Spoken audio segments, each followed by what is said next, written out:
semanas que antecedem o Natal, nós percebemos uma grande agitação. Percebemos que as pessoas estão correndo de um lado para o outro, e há também um certo espírito natalino. Há uma preocupação em fazer o bem. As pessoas estão mais atentas se o que elas fazem agrada aos outros, se elas têm alguém que elas amam e que não veem há algum tempo, se não é hora de rever amigos distantes, e marca-se então eventos para famílias estarem juntas. E durante essa semana que antecede o Natal, com certeza é uma das semanas em que os templos estão mais cheios. As pessoas se acotovelam e se trombam nos corredores dos grandes templos. Não é assim? Nos templos do consumo, nos templos em que as pessoas estão buscando outras coisas, os templos dos grandes shoppings, os grandes centros de consumo, e mostram as reportagens. Ontem mesmo tinha uma reportagem sobre a 25 de março, e puxa, não me deu saudade nenhuma de São Paulo. Nessa época do ano eu tenho menos saudade de São Paulo. Realmente a cidade fica quase que infernal. As pessoas vão, os carros, está todo mundo preocupado em comprar alguma coisa, em adquirir alguma coisa, e realmente é engraçado. Mas eu não sinto saudade de São Paulo. Também mostra em todos os lugares, não é só São Paulo. Lá no Rio de Janeiro tem um lugar chamado Saara, parece, que também é tão cheio quanto o 25 de março. E aqui em Brasília nós temos a reportagem lá da Feira dos Importados, né? As pessoas todas vão para lá, e essa semana então é uma semana em que todos estão interessados em ir comprar alguma coisa, e elas estão atarefadas. Outros estão comprando às vezes insumos para a ceia, porque vai ser um dia muito importante para a família estar junta e ter o que comer. Então muitas coisas são feitas em nome de Jesus. Tem um lado bom, tem algum lado bom. As pessoas lembrarem de Jesus, eu acho que é o período do ano em que as pessoas mais falam de Jesus. Falam também muito sobre um outro camarada vestido de vermelho, né? Mas não vem ao caso, não vamos fazer propaganda dele também, aqui também, né? Que já se faz muito. Mas o que a Bíblia fala para nós sobre esse evento, que é o Natal? Então nós temos algumas questões. 25 de dezembro é uma boa data para se celebrar o Natal. E eu estava gravando o programa com o Sr. Brian, e eu perguntei para ele, né, de onde que vem essa informação, e ele estava então, assim, elucubrando, que nós estávamos conversando, por que foi dia 25 de dezembro eleito o dia para se celebrar o nascimento de Jesus? Então isso remota a muito tempo atrás, em que se celebrava o dia do sol, que era 25 de dezembro, era o primeiro dia, é o inverso do nosso calendário, era o primeiro dia, é o dia mais curto do ano, né? Então quer dizer que o próximo dia seria como se fosse um renascimento do sol. Então seria a luz do sol, seria simbolizado o nascimento do sol naquele ano, e isso lá no hemisfério norte, que é o oposto do nosso. Aqui o sol está brilhando em dezembro bem forte, mas lá no norte são os dias mais frios e os dias mais curtos do ano, sendo que 25 de dezembro seria o mais curto, e o próximo dia seria então simbolizando o nascimento do sol.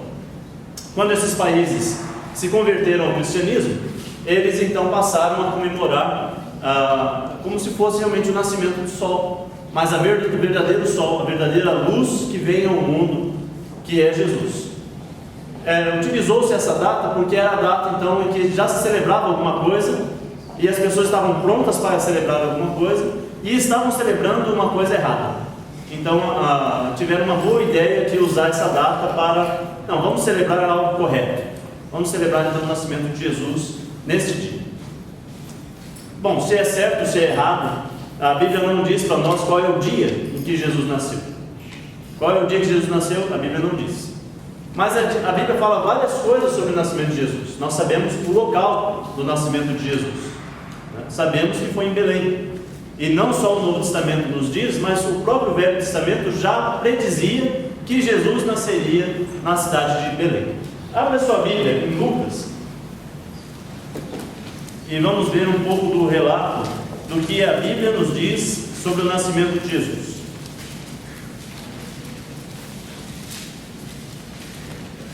Evangelho de Lucas, capítulo 2, versículo 1 em diante.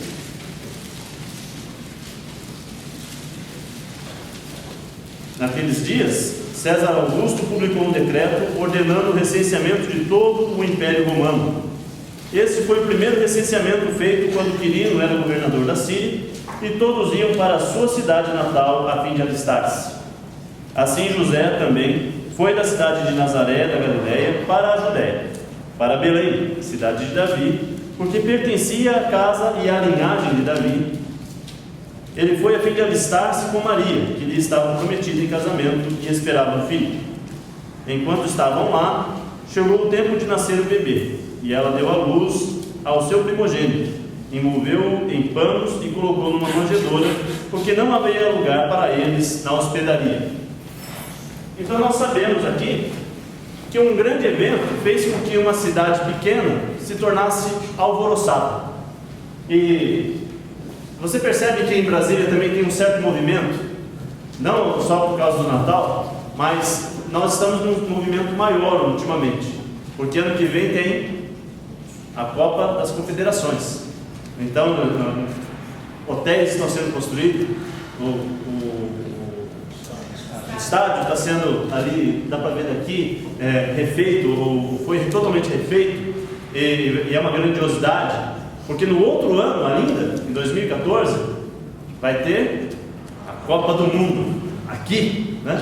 E aí então as pessoas estão se preparando, porque muitas pessoas virão, não só do Brasil, mas do mundo todo, para cá, né? Para poder participar desse grande evento.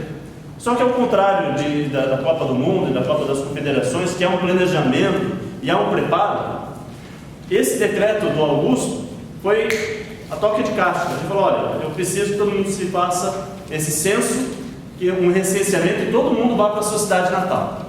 E aí imagina então o alvoroço. E nós sabemos pela história que aquela região da Galileia era uma região recém-colonizada. E muita gente tinha saído do sul do país de Israel para o norte, para povoar a nova região que o Império Romano tinha organizado.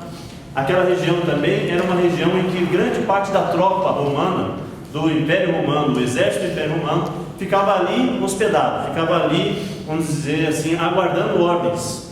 Então nós temos aquela cidade que Jesus morou um tempo com Pedro, que é Cafarnaum. A cidade de Cafarnaum, por exemplo, você percebe o nome é latim, é o nome romano. Cafarnaum não é hebraico, não tem nada de hebraico nisso. Essa região então era muito romana, e as pessoas que estavam morando lá eram judias, eram de Israel, mas elas estavam assim recém-empossadas, elas estavam colonizando aquele lugar. Quando o Império Romano fez esse recenseamento, grande parte da população que estava no norte teve que voltar e vir para o sul. Então ficou um alvoroço total. E Belém não era uma grande cidade, que nem Brasília é uma grande cidade. E apesar de ser uma grande cidade, a gente percebe essa agitação, apesar do planejamento, apesar de nós estarmos nos preparando há alguns anos para a Copa do Mundo. Você percebe essa agitação? Imagina tudo isso acontecendo rapidamente em uma pequena cidade. Então foi assim, realmente as pessoas estavam agitadas. E essa agitação foi tanta que quando chegou um casal numa hospedaria, eles rejeitaram esse casal e passaram esse casal para uma estribaria, para um local externo à casa. Eles foram hospedados lá na manjedoura, né, diz aqui, onde os animais se alimentavam.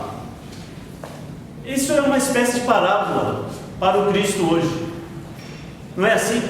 As pessoas estão tão agitadas com as suas coisas, elas estão agitadas em buscar atender alguma coisa que elas estão procurando, e elas não percebem a presença do grande Deus. A presença do Deus Criador na vida delas é rejeitada, é colocada de lado, é colocada em algum lugar lá fora, no frio. Esses homens dessa hospedaria, ou desta cidade de Belém, eles estavam tão preocupados com a agitação, com as grandes coisas que estavam acontecendo, que não puderam perceber Deus chegando tão perto deles. E o curioso é que é exatamente em Israel que as pessoas esperavam Cristo.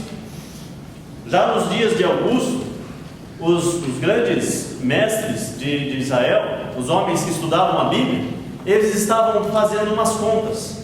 Eles podiam chegar à conclusão que agora eram os dias da vinda do Messias. Eles sabiam disso. Nós sabemos por causa que lá em Mateus capítulo 2, eu convido vocês a abrirem suas Bíblias em Mateus capítulo 2, veja como havia uma grande preocupação por parte dos estudiosos sobre a vinda do Messias. Mateus capítulo 2, versículo 1 em diante, diz assim: depois que Jesus nasceu em Belém, da Judéia, nos dias do rei Herodes, magos vindo do Oriente chegaram a Jerusalém e perguntaram: onde está o recém-nascido, rei dos judeus? Vimos a sua estrela no Oriente e viemos adorá-lo. E quando o rei Herodes ouviu isso, ficou perturbado, e com ele toda Jerusalém. Tendo reunido todos os chefes dos sacerdotes e do povo e os mestres da lei, perguntou-lhes: onde deveria nascer o Cristo?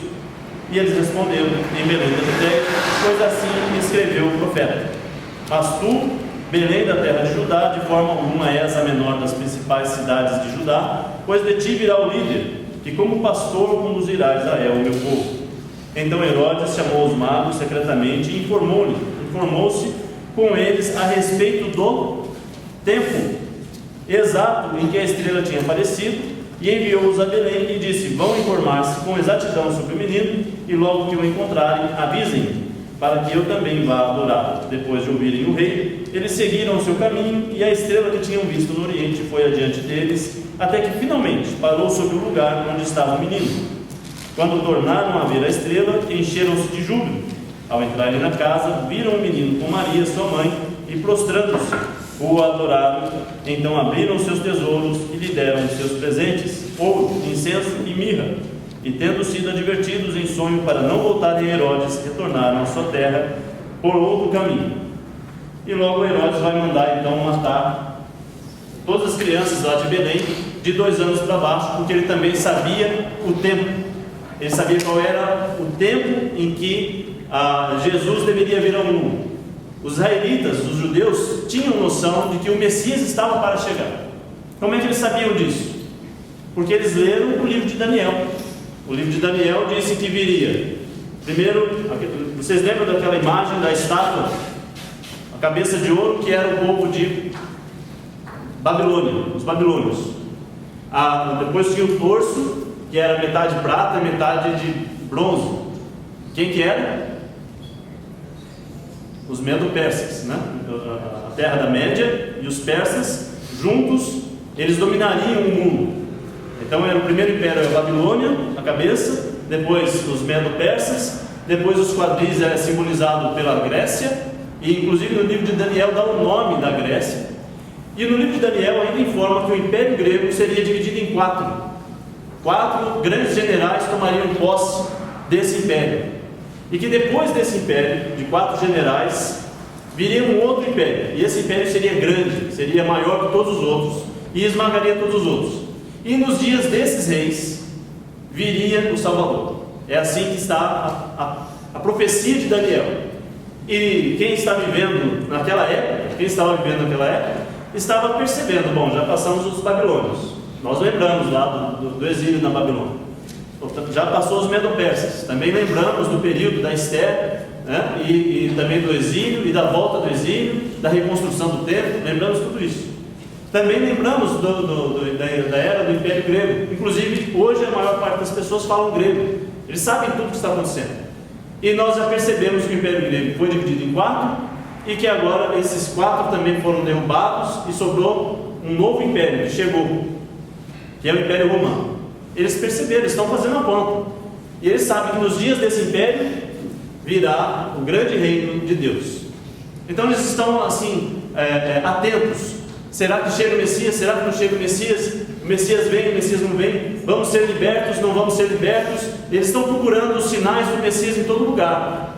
Em Atos capítulo 5, nós podemos ter uma noção de que as pessoas estão seguindo os Messias que aparecem, porque vários Messias se apresentaram, vários homens dizendo que eram o Cristo, chegaram e se apresentaram. No capítulo 5 de Atos, quando os apóstolos são presos, eles vão colocados adiante de um grande mestre, um homem chamado Gamaliel, cujo qual, inclusive, em todos os livros de história é reconhecido.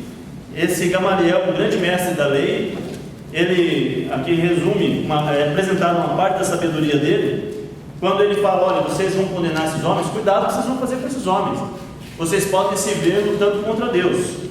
No versículo 35, Atos capítulo 5, versículo 35, então lhes disse: israelitas, considerem cuidadosamente o que pretendem fazer a esses homens. Há algum tempo apareceu Teudas, reivindicando ser alguém, e cerca de 400 homens se juntaram a ele. Por que esses 400 homens se juntaram a Teudas? Porque eles estavam esperando o Messias, e Teudas disse: eu sou o Messias, e todo mundo começou a correr atrás dele. Eles estavam procurando sinais grandiosos da vinda do Messias, e aí então acabaram em nada.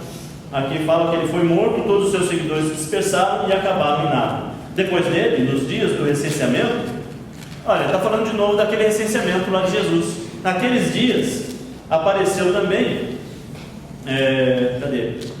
Judas, o Galileu, também Galileu, vindo da mesma terra de Jesus, que liderou um grupo em rebelião.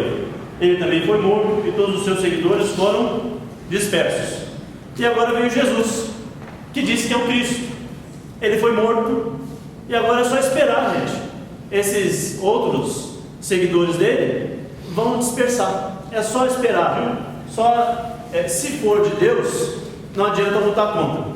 Mas se não for de Deus, então deixa que acaba por si só. Esse foi o veredito do Gamaliel, e ele estava certo.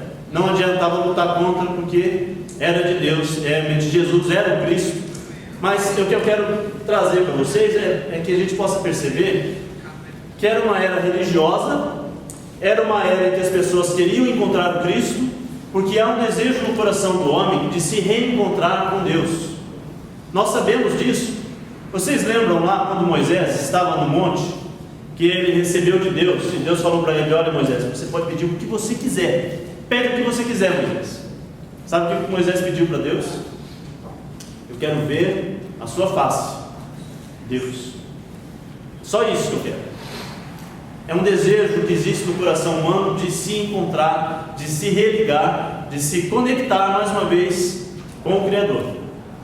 E esse desejo de Moisés nós podemos perceber em todos os lugares, em todas as nações, em todos os povos. A Magda me emprestou um livro chamado O Fator Melquisedeque. Na verdade, eu tinha recebido a indicação de um professor do curso de mestrado para ler esse livro. E o Fator Melquisedeque fala de expressões de religião, de adoração a Deus em todos os povos e em todas as culturas. Em todos os povos você vai encontrar manifestações de pessoas tentando se religar com o Criador. E eles dão nomes diferentes, eles até atribuem imagens para esse Criador, mas no fim todo ser humano deseja se religar com Deus. E esse sentimento estava muito forte na Galileia, estava muito forte na Judéia, na época de Jesus. As pessoas estavam procurando, assim como hoje, as pessoas continuam procurando se religar com Deus. E elas estão procurando nos grandes centros de aglomeração, em que as pessoas fazem grandes shows em nome de Jesus. As pessoas vão procurar a Deus nos grandes centros religiosos, em que grandes líderes, em que tudo grande, espetaculoso, e elas estão buscando sinais de Deus, em que grandes manifestações espirituais vão acontecer. Mas curiosamente parece que quando nós procuramos o grande, o espetaculoso, Deus age, mas Ele age sutilmente. Ele agiu na época com Maria, uma jovem pobre, uma jovem de uma região em que não se esperava que viesse, casada com um outro jovem também, José, um carpinteiro, alguém humilde, não era dos palácios, não era também dos grandes templos, não era nos grandes centros de aglomeração, não foi no Coliseu, não foi em nenhum lugar em que se esperava um grande espetáculo. foi lá em Nazaré, onde nada se esperava. E ainda o nascimento foi lá em Belém. De modo que Deus providenciou também um público, e não era o público judeu, eram os magos do Oriente, foram orientados para irem lá e levar os devidos presentes, levar a devida adoração a Jesus o Cristo. Não era o povo dos judeus, e essa vinda dos magos também prefigura o tipo de Cristo que Jesus seria. Talvez Jesus não fosse aceito entre os seus, mas com certeza ele seria aceito no meio do povo gentil. Em Isaías capítulo 62, versículo 1 e 2, nós temos essa referência, que Jesus seria luz para os gentios. Agora uma outra passagem, voltando em Lucas capítulo 2, e vamos ver do 7 em diante. Uma das passagens que eu mais gosto, que fala sobre o nascimento de Jesus. Havia pastores que estavam nos campos próximos e durante a noite tomavam conta dos seus rebanhos. E aconteceu que um anjo do Senhor apareceu-lhes, e a glória do Senhor resplandeceu ao redor deles. E ficaram aterrorizados. Mas um anjo lhes disse: não tenham medo. Estou lhes trazendo boas novas de grande alegria, que são para todo o povo. Hoje, na cidade de Davi, lhes nasceu o Salvador, que é Cristo, o Senhor. E isto lhes servirá de sinal: encontrarão o bebê envolto em panos e deitado numa manjedoura. E de repente, uma grande multidão do exército celestial apareceu como um anjo, louvando a Deus e dizendo: glória a Deus nas alturas, e paz na terra aos homens aos quais Ele concede o seu favor. Quando os anjos os deixaram e foram para os céus, os pastores disseram uns aos outros: vamos a Belém e vejamos isso que aconteceu e que o Senhor nos deu a conhecer. Então correram para lá e encontraram Maria e José e o bebê deitado na manjedoura. Depois de o verem, contaram a todos o que lhes fora dito a respeito daquele menino. E todos os que ouviram o que os pastores diziam ficaram admirados. Maria, porém, guardava todas essas coisas e sobre elas refletia em seu coração. Os pastores voltaram glorificando e louvando a Deus por tudo que tinham visto e ouvido, como lhes fora dito. Esses pastores tiveram a maior honra que alguém poderia ter. E eles viram coisas incríveis, maravilhas e sinais. E enquanto que os grandes religiosos, todos aqueles que estavam buscando ser o Messias ou buscando seguir alguém que dizia que era o Messias, essas pessoas não viram nada. Elas não puderam nem perceber que Deus, naquela noite, chegou mais perto.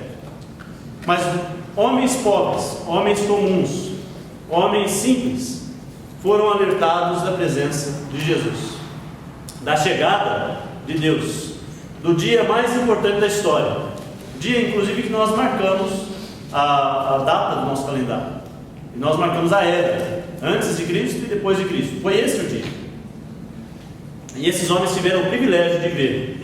E eu fico imaginando, o grande privilégio de ver um anjo já é uma coisa, porque se você lembrar do que os anjos faziam, quem são esses seres? Você lembra de Sodoma e Gomorra? Foi um anjo que fez aquilo. Sabe quando Senaqueribe estava cercando Israel? 120 mil homens, de uma noite, foram mortos. E foi um anjo que fez aquilo. Quando Israel ia sair do Egito, e os primogênitos dos egípcios morreram, também foi um anjo. Não foi uma milícia, mas um anjo fez aquilo tudo. Mas agora, na presença desses pastores, um anjo chega e diz que a glória de Deus se revela também, e eles são tomados de grande temor, porque quando aparece anjo na história, alguma coisa vai acontecer. E aí o retrospecto deles, eles ficam pensando: será que é Sodoma e Gomorra de novo? Será que vai vir fogo do céu? Será que é lá no Egito? Será que vai ser como uma Páscoa? O que será que vai acontecer? Nós somos pastores aqui cuidando de umas ovelhinhas. O que vai acontecer com a gente? E aí então o anjo fala: não tenha medo não. Não é isso. Vai acontecer algo maravilhoso. E eles dão a conhecer aqueles homens simples a maravilha de Deus. E eles então presenciam que é uma milícia, uma quantidade enorme de anjos, como se abrisse uma janela dos céus, e esses anjos cantam. E eles cantam algo maravilhoso: glória a Deus nas alturas, e paz aos homens a quem Ele quer ver. Você já assistiu um bom coral cantando? Quem gosta de coral, e você vê às vezes 100 vozes cantando bem. Às vezes nós cantamos aqui em poucas vozes, e já é bonito, já dá uma sensação de arrepio. Imagina quando você assiste um coral muito bom, mas de milhares de anjos, com aquela potência angelical, cantando e louvando a Deus. O que vocês acham que aconteceu com esses homens? Eles devem ter ficado... Ninguém jamais teve dinheiro para pagar um ingresso para um show desses, mas esses homens receberam de graça. Mas esse não foi o maior privilégio que eles receberam. Para nós que gostamos de música, talvez achando, não, esse é um grande privilégio, eu gosto disso. Mas o maior privilégio que eles tiveram foi de ir contemplar o Deus homem, o homem Deus, porque Deus veio e se fez em forma humana. Filipenses capítulo 2, versículo 5 em diante, nos diz que Deus deixou a sua forma lá nos céus e habitou entre nós e aceitou a forma humana. Ele se humilhou e Ele se aproximou de nós, porque nós não estávamos podendo ir até Ele, mas então Ele vem e se aproxima de nós. Tem uma história que eu gosto, um conto, diz que um homem tinha uma casa num lugar muito frio, e ele tinha também um celeiro. E enquanto ele estava lá na sua casa, no seu conforto, no seu lar, quentinho, vinham alguns passarinhos e batiam na janela lá. E ele não podia abrir a casa dele, né? Não era bom. Então ele queria que os pássaros fossem para o celeiro. Ele mostrava, botava uma seta assim, falava: celeiro, vamos para o celeiro. E os pássaros continuavam vindo e batendo ali, passando frio e sofrendo, mas tinha um lugar bom para eles. Era só eles irem para lá. Mas eles não iam. E aí aquele homem ficou pensando: se eu pudesse me comunicar com esses seres, como é que eu faria? Qual seria o modo ideal de eu mostrar para eles o caminho? E qual seria? Se eu pudesse me transformar em ave, se eu pudesse me transformar em passarinho, que nem eles, então eu mostraria como passarinho, na linguagem deles, agindo como eles. Eu iria para o celeiro, para a casa do meu pai, e eles poderiam me seguir. É isso que Jesus fez, porque Deus estava nos comunicando e nós não estávamos conseguindo entender os sinais de Deus. Então Deus vem em forma humana e Ele nos mostra o caminho, e Ele vai primeiro, Ele vai na frente, e Ele fala: me sigam, e nós vamos juntos lá para a casa de meu pai, e vamos celebrar para todo sempre, junto com aqueles anjos que em um momento pequeno e curto eles adoraram a Deus, e todos se extasiaram com aquilo para poucos homens. Mas um dia nos céus todos nós vamos juntos ouvir esse coral, e nós vamos fazer parte desse coral, e nós vamos todos louvar a Deus. Louvado seja Deus. Voltando só a esse início que eu falei sobre quando Jesus nasceu. Como Jesus nasceu? Em que dia ele nasceu? Pouco importa. Mas eu vou falar para vocês que dia que Jesus nasceu. Foi mais ou menos em 1997, em janeiro. Eu estava lá no acampamento Monte das Oliveiras.